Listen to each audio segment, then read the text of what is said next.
ภาคถึงผู้หญิงคิดที่จะมีชีวิตคู่รักที่บ่เคยแน่นอนตอนรักแรกตอนนั้นเขาบอกว่าชีวิตบ่มีหยังแน่นอนแต่ความรักของเฮาแน่นอนเฮาเคยเชื่อคำสัญญาทั้งที่มันบ่มีหลักประกันมื้อที่คำว่าเข้าใจเริ่มหายจากคนที่เคยพังกลายเป็นคนที่บ่ฮู้จากคนรักกลายเป็นคนแปลกหน้าบ่แม่นว่าเฮาบ่ดีแต่เฮาดีเกินไปจนเขาบ่เคยเห็นค่ามื้อที่เขาเลือกจากไปเขาบอกว่าเขาเมื่อยแต่คนที่เมื่อยกว่าแม่นคนที่ถูกทิ้งไว้ข้างหลังเขาไปง่ายๆแต่เฮาต้องอยู่และแบกทุกอย่างต่อผู้หญิงที่ต้องเลี้ยงลูกลำพังเขาเลือกชีวิตไหมแต่เฮาเลือกลูกถึงแม้นจะบ่เหลือหยังนอกจากน้ำตาสังคมตำหนิว่าเฮาบ่ดีแต่บ่เคยถามว่าเฮาผ่านหยังมาแหน่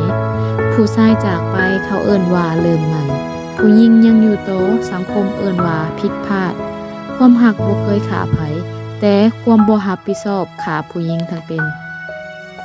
ภาคถึงผู้หญิงที่ยังบ่มีคู่และกำลังตัดสินใจที่จะใช้ชีวิตคู่ให้คิดดีๆเพราะว่าความรักบ่มีหยังที่แน่